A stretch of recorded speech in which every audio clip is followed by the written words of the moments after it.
Good morning and welcome to More Tea Minister. My name is Ian. Today I am looking at another dark tea, another post-fermented tea. This one is from Hunan province in China and it's called Qian Liang. I feel like I'm making this video for a slightly different reason than normal.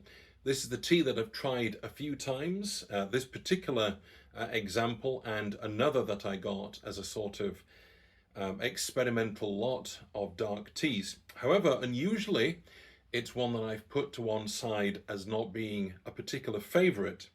To put it differently, I haven't really enjoyed it. However, I feel that I should at least give the tea a fair crack of the whip for a video, because just because I don't like it doesn't mean to say that other people won't either. And I feel that at the very least I can explain why I like it or why I don't, and people can make their own minds up from there. So today's tea is a very unusual tea. It's the 2010 and the brand is Cha Yu Lin and it's a Qian Liang Cha.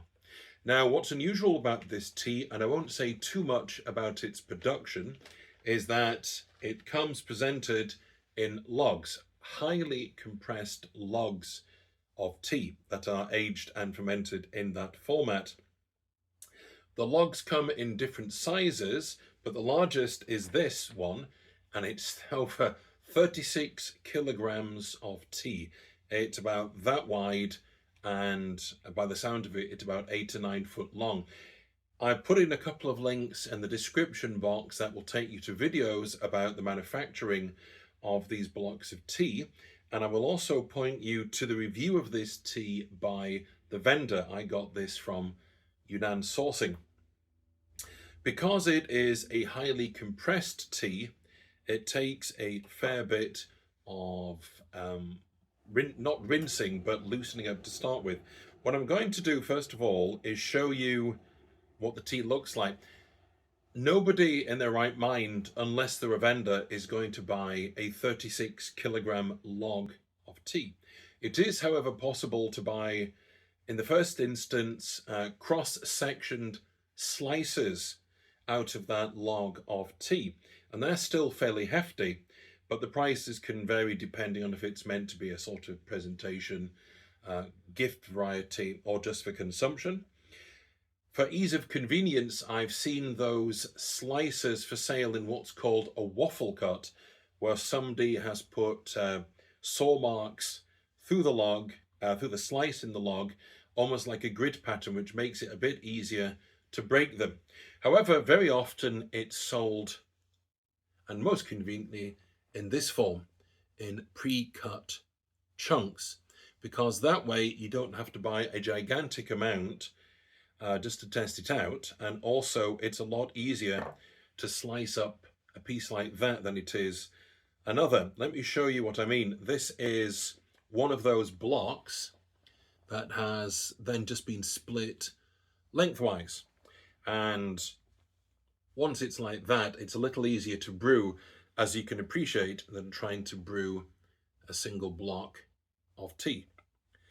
So as I say, this video is a bit different because, not so much because I know in advance what a tea is like, and that I've had one, because not many videos so far are blind tastings, but it's because it's a tea that I haven't got on with. That doesn't mean to say it's unpleasant, and there are some aspects of the flavour profile that I do appreciate, but somehow it's just not hit the spot with me. And I'm hoping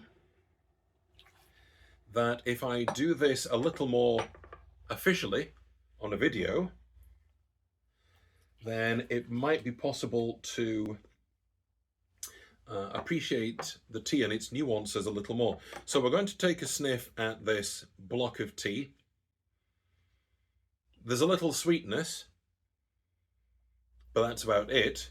We're now going to do that usual thing of putting it in the hot teaware and seeing what that does for the smell. Let's roll it around. This is, now remember, this is nice and warm and a bit damp. See if that brings the flavors to life. There's a little, the sweetness is still there, but there's a bit of woodiness, and there's also I think it's fair to say just a hint of that fermented note that I've found in most of these Hei Cha, these dark teas. I'm going to give this quite a long rinse. I don't want to start eating into the flavour of it, but it's still a fairly solid piece of tea, or pieces of tea. In that way, it's a bit different to another tea that I do really enjoy, another dark tea called Fu Zhuan, which means fu brick, or sometimes called fu cha or fu tea. That kind of tea is deliberately inoculated, don't be alarmed by that word, with a particular mold called golden flowers, and it's there to flavour the tea, and it does a wonderful job. But to ensure that there's a very even and hopefully prolific distribution of the spores of golden flowers within the tea, it's much less compressed. It's much easier to break apart by hand. Whereas with this tea, it's not quite so easy. Let's take a sniff now of, this is only the rinse water, bearing in mind. Yeah. Sweetness, woodiness, and a hint of something fermented. So let's just pour out this first one. Yeah. It's only a steeping, so there isn't much colour. It's only a rinsing, I beg your pardon. So there isn't much colour. Incidentally, I'm using my mobile phone now rather than my laptop, and I'm hoping the images are as crisp for you as they are for me. So let's take a sniff of that rinse. Dilute, and it's a sort of sweet woody combination, and I think that's a profile that I haven't really enjoyed, because sweet and wood put together comes across a bit sawdusty. In fact, for those of you who are fans of dry snuff, it reminds me of American Scotch snuffs, but without that kind of spicy note that makes those of particular interest. I should ask your forgiveness as well, because if this setup works better than my old one, then you'd be hearing the kettle more as it continues on its own function. So we're going to give this a first proper steeping now. The water's 100 degrees, it's 5 grams of tea, and it's 100 mils of water. We're going to give it, as I say, something like 30 seconds. Sweetness, woodiness, and yep, maybe I'm concentrating more. There is more of that yeasty fermented note that the dark teas have. Not as much as, say, the koji fermented tea that we looked at, but it's still definitely there. So let's try this first steeping and see where it gets us.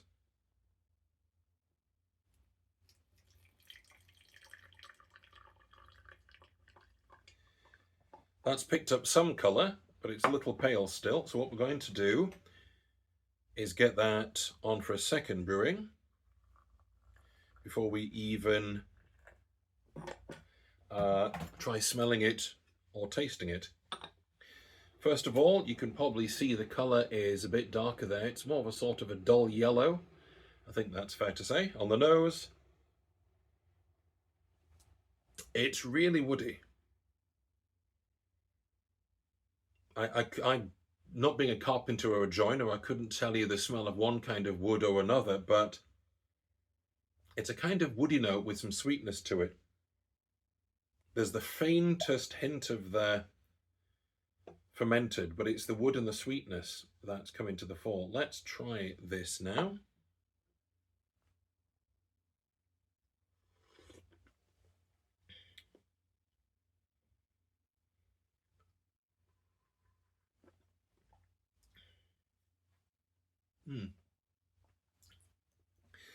The sweetness is more complex than I've noticed in the past. It's sort of more lingering.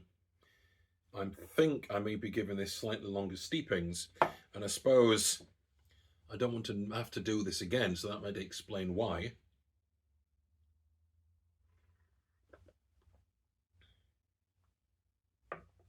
It's quite a complex sweetness. It's not like a blast of sugar. It's more like a sort of boiled sweet. Let's try. Yep, very sweet, very woodsy. I haven't been counting in my head for this one, but that must be something approaching a good 40 seconds. And I don't suppose it really matters with something like this where you're trying to steep for as long as possible. It's one of those teas where you can't adjust it much other than upping the amount of water or bringing it down. You can't get the water any hotter. And you do need fairly lengthy steeping times. That sweetness is getting more complex. It's almost sort of caramel. What I might do for the next steeping is put a bit less water in and see if that concentrates the flavors at all.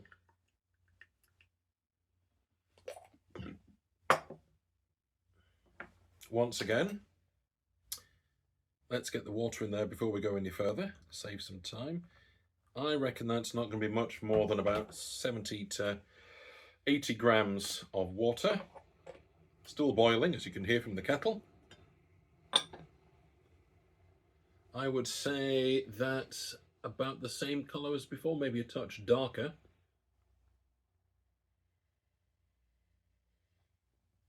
Yes, the fermented note is coming out more this time. The woodsiness, what I thought was a purely kind of woody smell, is in fact the fermented smell sort of in the background to it. And in those terms, that's a lot more interesting. There's almost a sort of medicinal tang as well. But of course, that's the beauty about dark teas. The fermentation process can produce the most extraordinary flavor profiles that simply processing the tea as black tea or leaving it as green tea or turning into a new oolong simply can't manage. So let's see what it's like after this brewing. That's come out really smooth.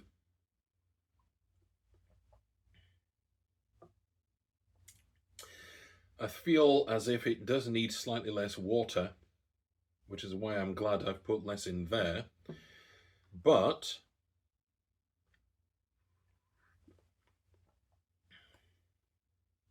the sort of fungal fermented note is much more to the fore than it has been when I've tried this on my own. I really must be concentrating more. I must try more new teas on camera and see if that helps me.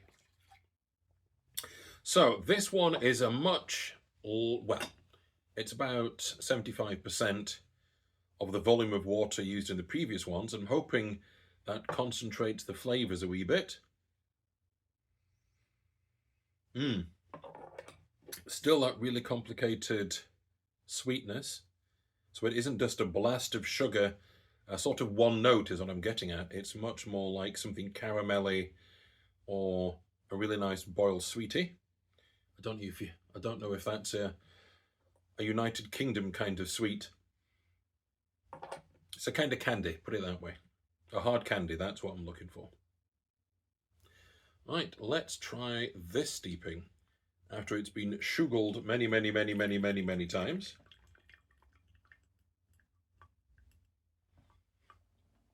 That's certainly come out darker, but that's hardly a surprise when there's less water. I would say that's much more orange. It's almost sort of a pale bronze colour. So let's see what that's like on the nose. I wish I could get more of the fermented note. There is still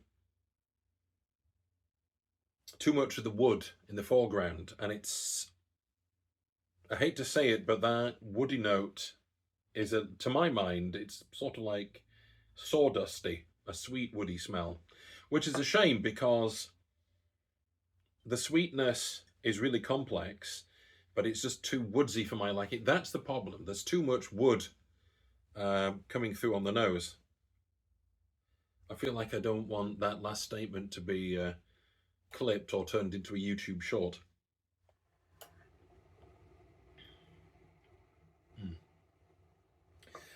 I'm pleased to say, having given the tea a try for a YouTube video, There's more to it. It's more complex than I found in the past. However, I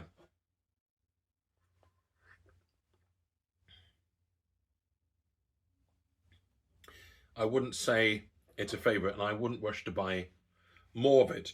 So let's do a roundup. The 3 factors that we put towards a recommendation. Is it easy to brew? Yes, just water is hot. Use slightly less water than you might anticipate, so bring it down from 5 grams of tea to 100 mils of water. Bring that down a bit. I think you can't go wrong with that, but at the very least, very most, 100. The tea takes quite a lengthy rinsing, and then the steeps are much longer than you might anticipate, but other than that, it's fairly standard. Is it easy to get hold of? Well, I've come across a few different vendors from different countries who are selling this tea. You can incidentally buy, I think I may have mentioned, you can buy the smaller versions whole, if you feel like the novelty value, if you really find you like the profile of this kind of tea. You can buy it in slices. So once it's wrapped up, it looks more like a sort of cake of tea.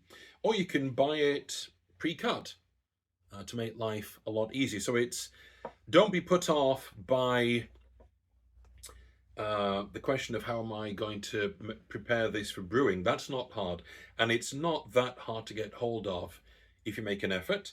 There's plenty of information online about the manufacture of the tea, and I'll link a couple of really interesting videos to show you just how laborious a process this is. So I would say this is 2 out of 3 on my recommendation front, and even the third missing point is more of a qualifier. To my mind, to my palate, there's too much of the woodiness, and that gets in the way of that lovely fermented note, and the sweetness sort of marries with that woody note to my palate and turns it into sawdust, which I don't like. Whereas if the woodiness toned down, you would have something sweet and sort of mushroomy, which would be very interesting indeed. So on that front, 2 and a bit, shall we say, out of 3, and I hope I've explained why that's the case. All it remains for me to do is to express my hope that this has been of some use to you, if not of any outright interest, hopefully both, and to wish you happy steeping and to say, God bless.